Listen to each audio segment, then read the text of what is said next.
Hello students.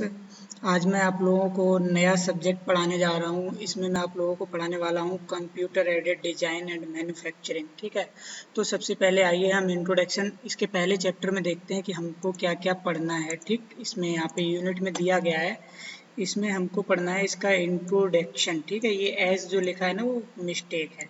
Introduction to CAD CAM C I M, और पढ़ना है advantage of CAD CAM C I M. उसके बाद पढ़ना है प्रोडक्ट साइकिल ऑफ कैड या कैम। उसके बाद हमें पढ़ना है ऑटोमेशन एंड कैड या कैम क्या होता है।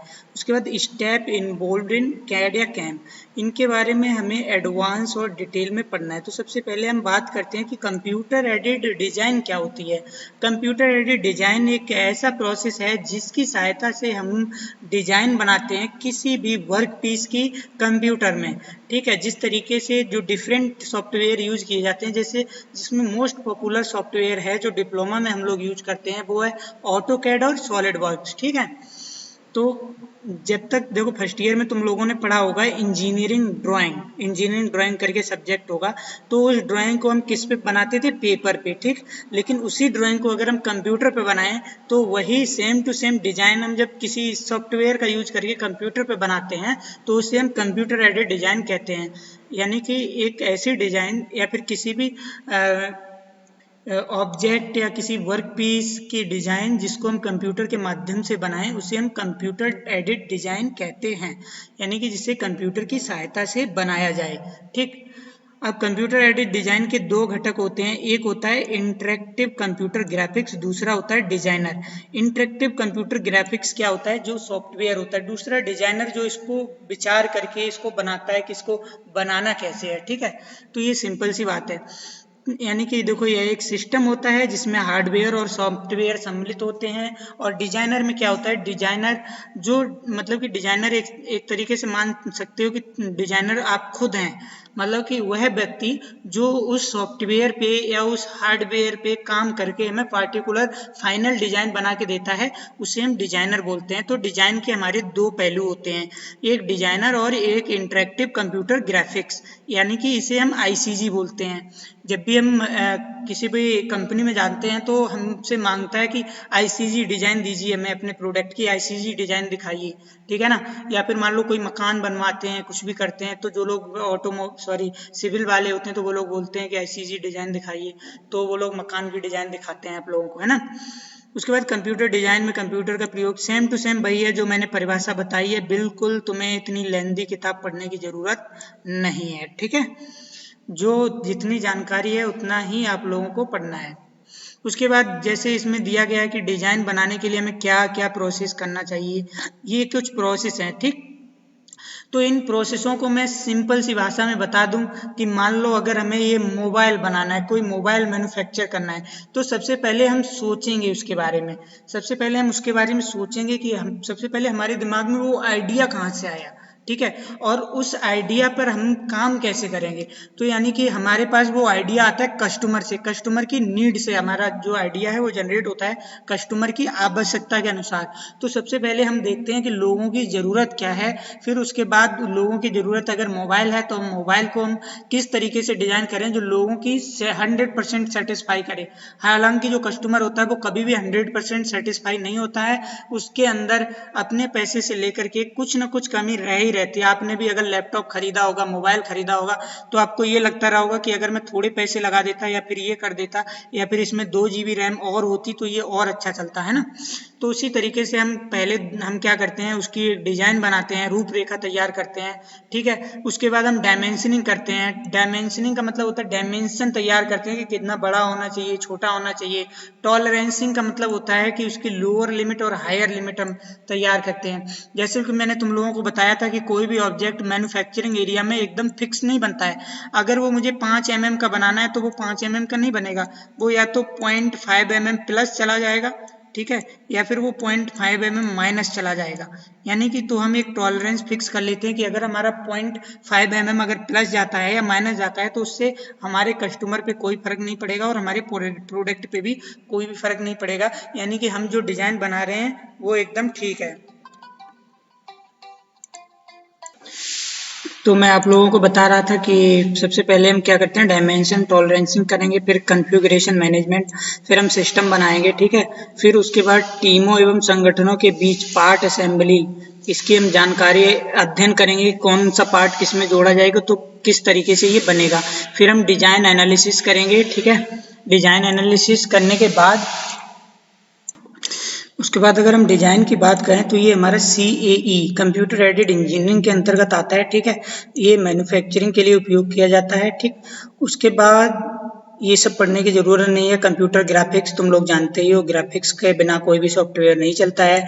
ग्राफिक्स हमारा क्या करता है, जो डिस्प्ले पर जो हमारी लाइनें होती हैं जो खींची गई, मतलब कि जैसे चलो मैं तुम्हें एक दिखा देता हूँ एक एग्जांपल के लिए कि मैं किस तरीके से ग्राफिक्स का यूज करता हूँ। जैसे इस लैपटॉप में देखो मैंने ये बनाया है, ठीक है। जैसे मैंने ये ऑब्जेक्ट बनाया है तो ये देखो, इसको हम कितना भी जूम इन या जूम आउट करेंगे अगर कैड के अंदर, ठीक, तो ये बिल्कुल भी हमारा फटने वाला नहीं है, ठीक।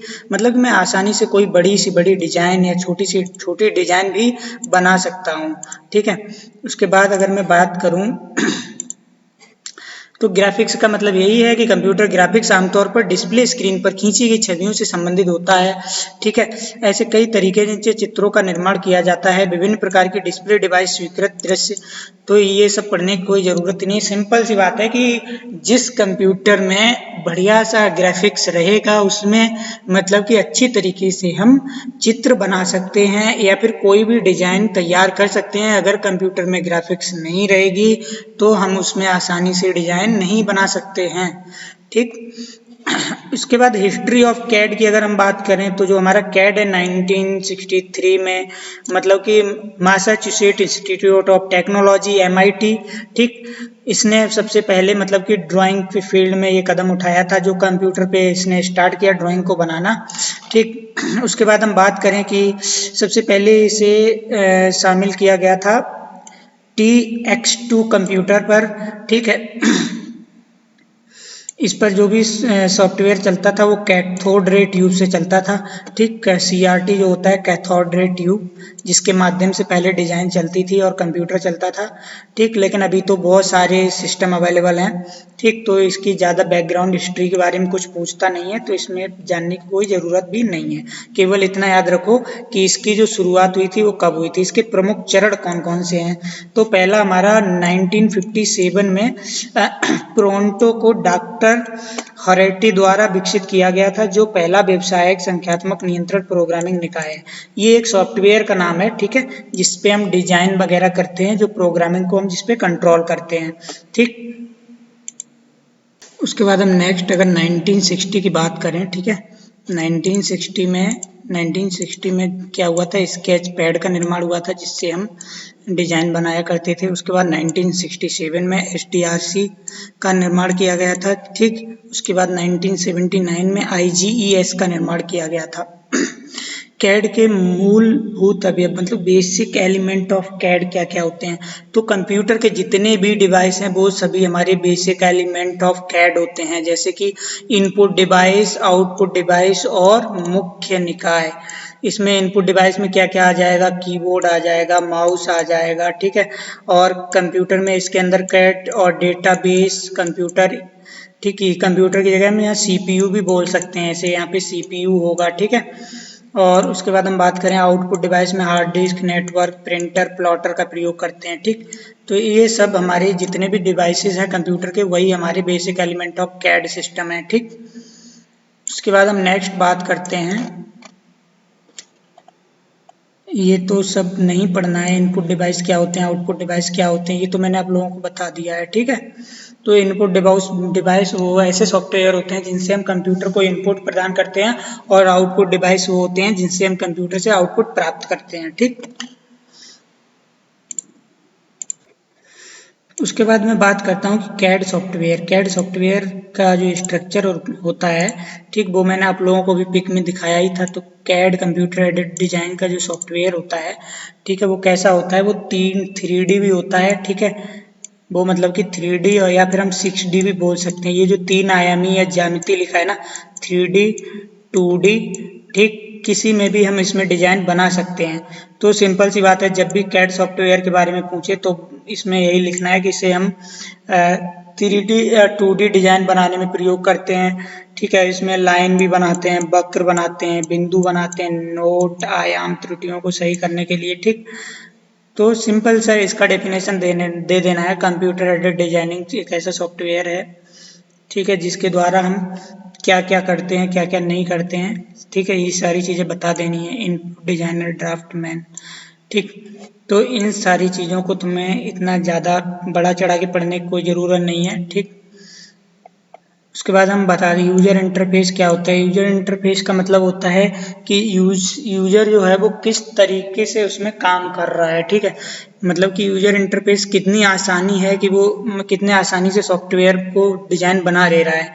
कैड सिस्टम को डिजाइन मॉडल बनाने या हेर फेर करने के लिए बड़ी संख्या में कार्यों को शामिल किया जा सकता है। उदाहरण के लिए एक फंक्शन डेटाबेस में लाइन दी गई दूसरी लाइन के समांतर बना सकते हैं।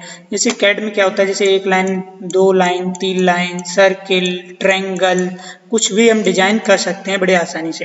ठीक, तो वही ये बता रहा है कि उसमें मतलब कि यूजर के हिसाब से उसे इस तरीके से प्रोग्राम किया जाता है कि जो उपयोग करता है उसे आसानी से प्रयोग कर सके। ठीक है, उपयोग करके और उसमें दिए गए फंक्शन को आसानी से लागू कर सके।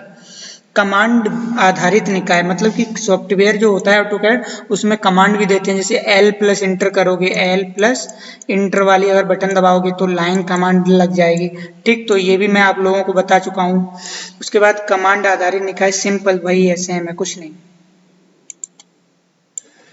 उसके बाद अगर हम बात करें मेन्यू ड्राइव सिस्टम, तो मेन्यू जिस तरीके से आप होटल वगैरह में जाते हैं तो उसकी एक मेन्यू होती है ना, उसी तरीके से जो हमारा कंप्यूटर एडेड डिजाइन जो सॉफ्टवेयर होता है उसकी भी एक मेन्यू डाटा होता है। ठीक है, मेन्यू डाटा में क्या होता है कि सभी कमांड टूल और मॉडिफिकेशन टूल मेन्यू में ऊपर ही लगे रहते हैं। ठीक है, मेन्यू संचालित निकाय सामान्यतः कमांड आधारित निकाय से भिन्न होता है। इसका मूल सिद्धांत है कि उपयोगकर्ता द्वारा किसी भी समय उन कार्यों को सूची मेन्यू से के साथ प्रस्तुत की जाती है जो चयनित होने के लिए उपलब्ध होते हैं। सिंपल सी बात है, ऊपर अगर जैसे ये मेन्यू, ऊपर देखो ये जो मैं पेंट चला रहा हूँ इसमें ये जो मेन्यू दी गई है ना, अब उपयोगकर्ता क्या है इसको आसानी से यहाँ से सेलेक्ट करके यहाँ पे चला सकता है। जैसे मुझे ये रबड़ चलानी है, ठीक, तो इस रबड़ को मैं यहाँ से ऐसे यूज कर सकता हूँ, कुछ भी मिटा सकता हूँ। ठीक, अब यहाँ से ये पेन चलाना है, मुझे कुछ लिखना है, ठीक, तो बड़े आसानी से मैं लिख सकता हूँ कुछ भी।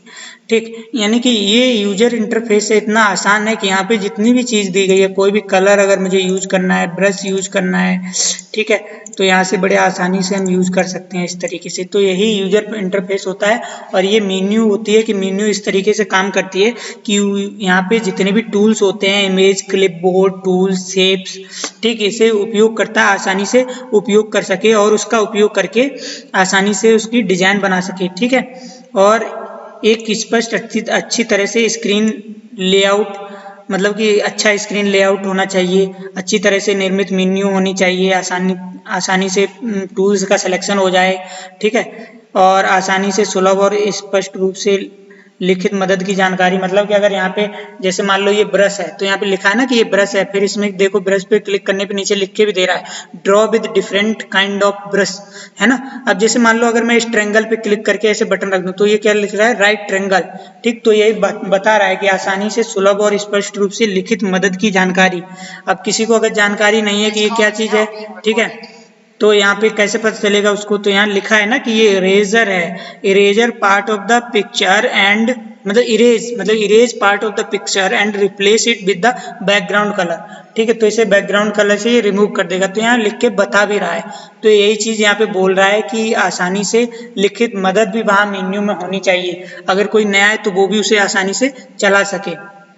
उसके बाद कैड के उद्देश्य क्या है, डिजाइन की गुणवत्ता में वृद्धि करना, डिजाइन के आंकड़ों को सुरक्षित रखना, डिजाइन के आंकड़ों में सुधार करना, डिजाइनर की उत्पादकता में वृद्धि करना, उत्पादन संयंत्र के लिए डाटाबेस आंकड़े एकत्र करना, ठीक है, दक्षता में वृद्धि करना। ठीक है, इन सारे उद्देश्यों के लिए ही हम सॉफ्टवेयर का प्रयोग करते हैं, नहीं तो हम पेपर पे भी ड्राइंग बना सकते हैं। ठीक है, उसके बाद स्टेप्स इन कैड, तो पहले हम उसकी गणितीय वर्गीकरण करते हैं कि कितने mm का कौन सा पॉइंट होना चाहिए, अगर उस पे मतलब कि आर्क डिजाइन करना है तो आर्क का जो एंगल है वो कितने mm का होना चाहिए। ठीक है, इंजीनियरिंग एनालिसिस करेंगे, फिर हम इंजीनियरिंग एनालिसिस से हम गणना करेंगे कि इस पे बल कितना लग रहा है। ठीक है, विकृति कितनी लग रही है, मतलब खिंचाव कितना आ रहा है, ऊष्मा कितनी लगेगी। ठीक है, तो वो भी हम सॉफ्टवेयर में ही करेंगे। डिजाइन की समीक्षा करेंगे। ठीक है, फिर हम रिव्यू करेंगे, इवेलुएट करेंगे कि ये डिजाइन काम करेगी कि नहीं करेगी। तो आजकल सॉफ्टवेयर में ही सब कुछ पॉसिबल हो जाता है। ठीक, ऑटोमेटेड ड्राफ्टिंग, स्वचालित ड्राफ्टिंग, मतलब कि फिर हम उसको मतलब कि चला के भी देखेंगे सॉफ्टवेयर के अंदर ही कि ये वर्क कर रही है कि नहीं कर रही है। ठीक है, तो अगर वो वर्क करती है तो वो हमारे लिए रेडी हो जाती है। उसके बाद अगर हम बात करें, देखो ये इन्होंने इतना बना रखा है कि इसको किस तरीके से काम करवाना है। बात समझ में आई कि नहीं आई? तो सबसे पहले ये डिजाइन की आवश्यकता को पहचानेंगे, डिजाइन की समस्या की परिभाषा करेंगे उसकी, फिर डिजाइन का समायोजन करेंगे, मतलब बनाएंगे उसको, विश्लेषण करेंगे, मूल्यांकन करेंगे, डिजाइन लास्ट में प्रस्तुत कर देंगे कि ये हमें फाइनल बनाना है। कैड का इंजीनियरिंग अनुप्रयोग क्या है? एरोस्पेस में प्रयोग करते हैं, रासायनिक अनुप्रयोग करते हैं। ठीक है, ठीक, पार्ट ड्राइंग के लिए ये सब सारी चीज़ें हैं। जैसे एरोस्पेस में पार्ट असेंबली या फिर जो भी चीज़ें हैं जो बनती हैं, सब कुछ तो आजकल कैड से ही बनता है लगभग में। रासायनिक केमिकल एप्लीकेशन में भी हमें इसका प्रयोग करते हैं। सिविल संरचना में भी, सड़क बनाने के लिए या फिर बिल्डिंग के स्ट्रक्चर बनाने के लिए, विद्युत में भी हम इलेक्ट्रिकल के लिए जो मतलब कि सिग्नल वगैरह बोर्ड डिजाइन जो किए जाते हैं सब ऑटोकैड से ही डिजाइन किए जाते हैं। ठीक है, आज देखो इंडस्ट्रियल औद्योगिक निर्माण के लिए भी हम इनका लेआउट वगैरह बनाने के लिए प्रयोग करते हैं। मैकेनिकल पार्ट ड्राइंग बनाने के लिए प्रयोग करते हैं। ठीक, तो इसको सिविल, मैकेनिकल, इलेक्ट्रिकल इन सब में भी बांट के आप लोग बता सकते हो कि सिविल में हम किस तरीके से ऑटोकैड का प्रयोग करते हैं और इलेक्ट्रिकल में ऑटोकैड का प्रयोग कैसे करते हैं, मैकेनिकल में ऑटोकैड का प्रयोग कैसे करते हैं और आर्किटेक्चर इंजीनियरिंग में ऑटोकैड का प्रयोग किस तरीके से करते हैं। ठीक, ऑटोकैड के जो मुख्य सॉफ्टवेयर होते हैं अगर उनके बारे में बात करूं कि इसके जो मेन सॉफ्टवेयर हैं, तो जैसे कि मान लो हमारा एक ऑटोकैड ही है, सॉलिडवर्क्स है, यूनिग्राफिक्स है, प्रो इंजीनियरिंग है, कैटिया है, आइडियाज है। ठीक है, तो इन सभी सॉफ्टवेयर का प्रयोग करके ही हम डिजाइन बनाते हैं। ठीक, और अगर मैं बात करूं आप लोगों को, अगर मैं बताऊं इसमें जो और दिया गया है कि ऑटोकैड को इंस्टॉल करने के लिए किस किस चीज़ों की ज़रूरत पड़ती है, तो 32 MB रैम इसमें जो दिया है ना, ये 32 MB नहीं, कम से कम 32 GB होना चाहिए। ठीक है, और जो 50 MB ये 500 होना चाहिए, 500 यहाँ पे 500। ठीक है, तो यानी कि जो हमारा रैम रोम है वो सिस्टम मतलब कि अकॉर्डिंग टू सॉफ्टवेयर हो सकता है इन्होंने अपने सॉफ्टवेयर के हिसाब से लिखा हो। ठीक है, लेकिन जो विंडोज है वो मिनिमम विंडोज 7 होनी चाहिए। अगर लेटेस्ट वर्जन यूज कर रहे हो तो विंडो 10 लेटेस्ट अपडेटेड होनी चाहिए। ठीक,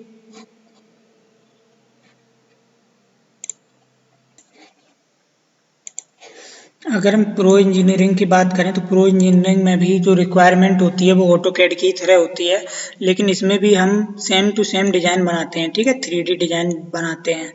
और सॉलिड वर्क्स की अगर हम बात करें, ठीक है, इसमें असेंबली भी करते हैं, पार्ट असेंबली, पार्ट फाइल भी बनाते हैं, ड्राइंग फाइल भी बनाते हैं, टेबल फाइल भी बनाते हैं। ठीक है, टेबल फाइल का मतलब है उपयोग डेटा सूचनाओं को एक तालिका में बनाना, टेबल बनाना। ठीक है, और ये ड्राइंग फाइल का मतलब है 2D में बनाना। असेंबली समझ ही रहे हो, पार्ट समझ ही रहे हो, जैसे मान लो बाइक के सभी पार्ट्स को डिजाइन कर लेना, फिर उनको एक जगह असेंबल करके पूरी बाइक बना देना।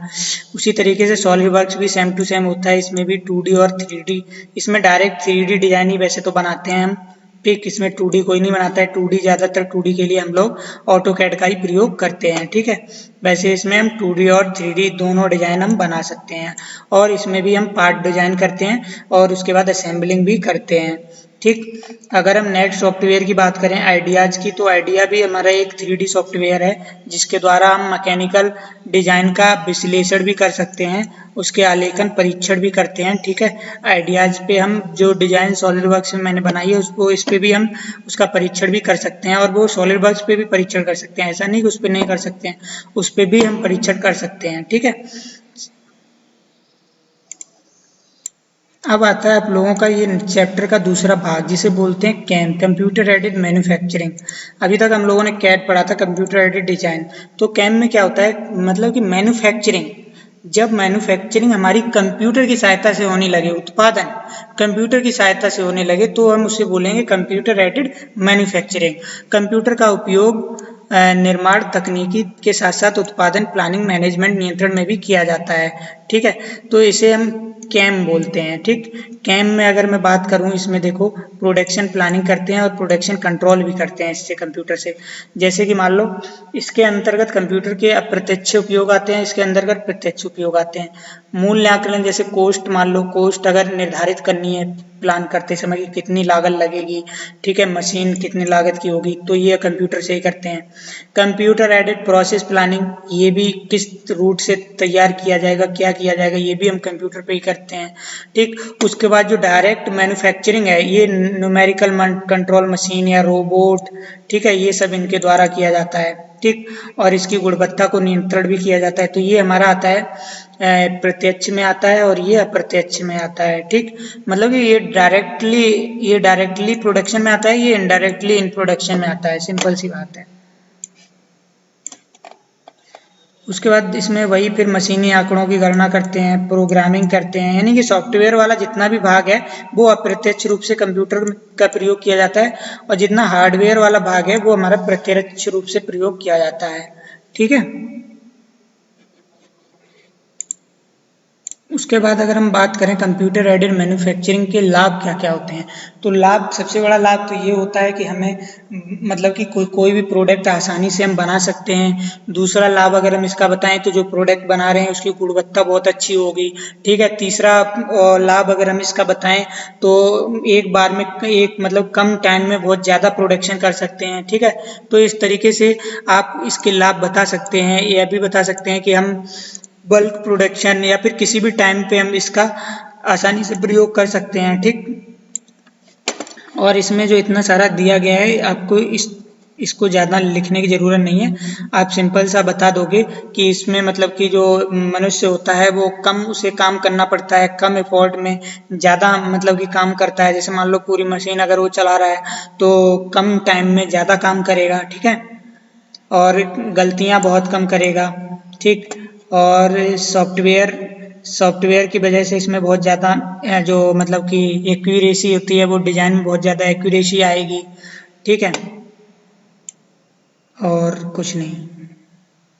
उसके बाद हम बात करें कैम के अनुप्रयोग, कहाँ कहाँ ये प्रयोग किया जाता है। ठीक, तो इसमें देखो जो कैम होता है इसमें जो सॉफ्टवेयर यूज किया जाता है, जो कैड सॉफ्टवेयर, उसके बाद जो हम प्रोग्राम करते हैं उसके लिए हम एम कोड और जी कोड का प्रयोग करते हैं। ठीक, तो इसमें वही बताया, जी कोड मशीन उपकरण का के लिए हम इसका प्रयोग करते हैं। ठीक है, और एम कोड के लिए प्रयोग करते हैं, या फिर मान लो जो सीएनसी मशीन होती है उसके लिए हम इस कैम का प्रयोग करते हैं। बिना सीएनसी के हम कैम का प्रयोग कैसे कर सकते हैं। ठीक, तो वही इसमें बताया गया है।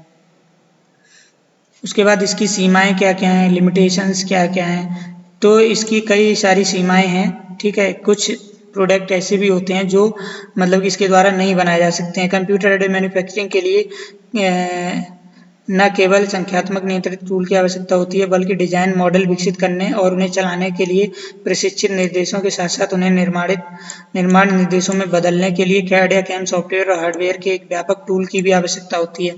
मतलब कि इसके लिए स्किल्ड ऑपरेटर की ज़रूरत होती है। ठीक है, 3D डिजाइनर की ज़रूरत होती है। इसकी मतलब कि ये सारी इतनी सारी लिमिटेशंस हैं, ये सारी आप लोगों को लिख देना है इसमें।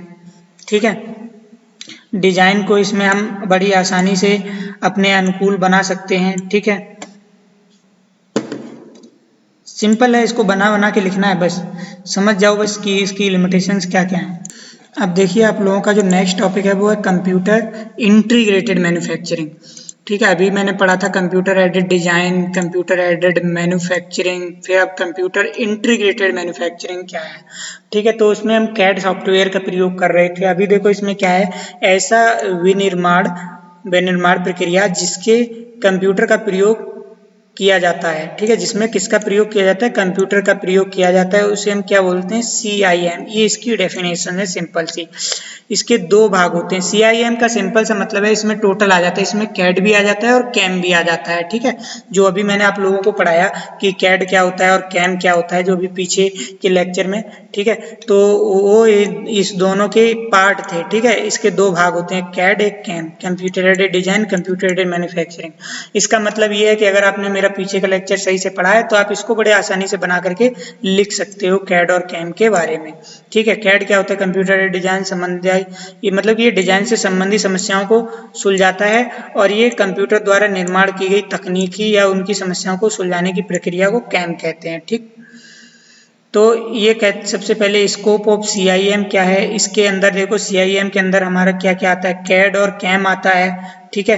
कैड और कैम के अंदर हमारा डिजाइन आता है, मैन्युफैक्चरिंग प्लानिंग आती है, मैन्युफैक्चरिंग कंट्रोल आता है, बिजनेस फंक्शन भी आता है, फैक्ट्री ऑपरेशंस भी आते हैं, कंपनी में क्या क्या हो रहा है ये सब आते हैं, ठीक है। उसके बाद किसी उत्पादन संयंत्र में दो प्रकार की प्रक्रियाएं होती है, फिजिकल एक्टिविटी होती है, एक इंफॉर्मेटिव मतलब कि सूचना प्रोसेसिंग फंक्शन होता है, ठीक। भौतिक क्रियाक्रम में क्या होता है कि जो हम लोग वहाँ पे सीधे डायरेक्टली प्रोडक्शन करते हैं वो आता है, ठीक। और दूसरा सूचना इन्फॉर्मेशन ये होती है, जैसे मान लो मैनेजर ने सीनियर मैनेजर को कोई MIS रिपोर्ट बना के भेजी कि हमारे यहाँ इतना प्रोडक्शन हुआ या फिर ये होने वाला है, ठीक, तो उसे हम बोलते हैं सूचना वाला, ठीक। यही है, उत्पादन गतिविधियों को सुचारू रूप से चलाने के लिए कुछ अतिरिक्त कार्य करना होता है, ठीक। उसके बाद CIM में मार्केटिंग भी शामिल है, डिजाइनिंग भी शामिल है, प्लानिंग भी शामिल है, कंट्रोलिंग भी शामिल है, ठीक।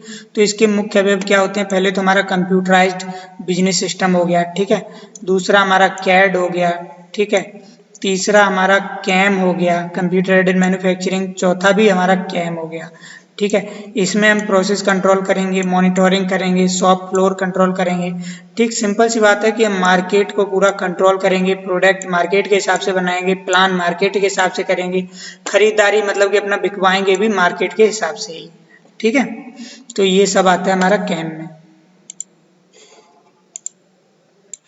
उसके बाद हम बात करते हैं CIM के लाभ। तो जो कैड के लाभ हैं, ठीक है, जो कैम के लाभ हैं, उनसे भाई सेम टू सेम लाभ हैं। उत्पादन क्षमता बढ़ती है, ठीक है।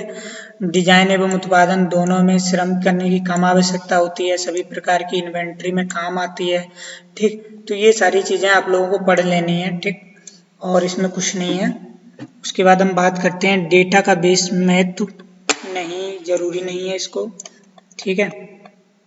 अब इसमें जो जरूरी है वो ये है, ठीक है, CIM किन किन चीज़ों से मिलकर के बना है, न्यूमेरिकल कंट्रोल, कैम, FMS मतलब फ्लेक्सिबल मैन्युफैक्चरिंग सिस्टम, रोबोटिक्स, ये मैन्युफैक्चरिंग टेक्नोलॉजी हो गई। फिर उसके बाद बीच में ये जो है प्लानिंग एंड शेड्यूलिंग सिस्टम हो गया कि कब किस टाइम पे क्या करना है, ठीक। इंजीनियरिंग में क्या क्या आता है, कैड आता है, सॉलिड मॉडलिंग आती है, कंप्यूटर सिमुलेशन आता है, ठीक। तो ये मैन्युफैक्चरिंग टेक्नोलॉजी होगी, इंजीनियरिंग एंड डिजाइन में आ गया, ये हमारा प्लानिंग में आ गया। इन तीनों चीज़ों को मिला करके हमारा CIM बनता है, ठीक। तो ये आप लोगों को लिख के भी बता सकते हो, ये हेडिंग डाल के इन चारों चीज़ों को डिफाइन कर सकते हो, इसमें ये हेडिंग डाल के इन चारों चीज़ों को डिफाइन कर सकते हो, ठीक है। CIM के कार्य क्या होते हैं, डिजाइन एंड ड्राफ्टिंग, ठीक, यानी कि जितने भी कार्य कैड और कैम के होते हैं वो सभी कार्य हमारे CIM के होते हैं, कोई एक्स्ट्रा पढ़ने की जरूरत नहीं है। मान लो अगर आपको क्वेश्चन पूछा जाता है कि state the function of computer in CIM, है ना। अगर तुम लोगों को क्वेश्चन पूछा जाता है कि CIM सिस्टम में कंप्यूटर के फंक्शन की स्थिति क्या होती है, तो इसमें ऐसे 8 भागों में इसने बांटा है। पहला तो होता है हमारा मशीन कंट्रोल, दूसरा होता है DNC डायरेक्ट न्यूमेरिकल कंट्रोल, तीसरा होता है हमारा प्रोडक्शन नियंत्रण, ठीक है। मशीन कंट्रोल में जो मशीन को कंट्रोल करे, डायरेक्ट न्यूमेरिकल कंट्रोल मतलब है कि एक मशीन कई मशीनों को कंट्रोल करे, उत्पादन नियंत्रण का मतलब है जो हमारा मैन्युफैक्चरिंग प्रोसेस को कंट्रोल करे, ठीक। उसके बाद अगर हम बात करें ट्रैफिक नियंत्रण की, तो ट्रैफिक का मतलब होता है जैसे मान लो अगर एक मशीन ज़्यादा प्रोडक्ट बना रही है तो बीच में कभी कभी क्या होता है कि होल्ड मटेरियल होल्ड पे हो जाता है, ठीक है। तो जो हमारा मतलब कि चैन होता है, जो कंप्यूटर ये परिवहन प्रणाली के जोन में बोल रहा है ना, मतलब कि जैसे एक मशीन से दूसरी मशीन तक जब हमें प्रोडक्शन पहुंचाना रहता है जो हम बना रहे हैं, तो कभी कभी उसमें जाम लग जाता है, एकदम ट्रैफिक हो जाता है, ठीक है। तो उसके कारण हमारे प्रोडक्शन पे बहुत ज़्यादा फर्क पड़ता है। नियंत्रण इसे कैसे करना है, ठीक। तो इसको नियंत्रण करने के लिए वहाँ पे हैंडल करने के लिए हैंडलिंग प्रणाली नियम पहले से तैयार कर दिए जाते हैं, जिनसे हम यातायात नियंत्रण या फिर इन सब चीज़ों को हम नियंत्रण कर सकें। सिस्टम हैंडलिंग, सिस्टम मॉनिटरिंग, जो वहाँ पे मतलब कि सुपरवाइजर होता है वो सिस्टम को हैंडल करता है। उपकरण नियंत्रण, जो ऑपरेटर होता है वो वहाँ पे जितने भी उपकरण होते हैं, मतलब जिसको वो चला रहा था उसे कंट्रोल करता है। और जो कंपनी का मैनेजर होता है, जो कंपनी में रहता है, वो सभी उपकरण को मैनेज करता है, मॉनिटरिंग करता है, ठीक है। टूल्स भी चेक करता है।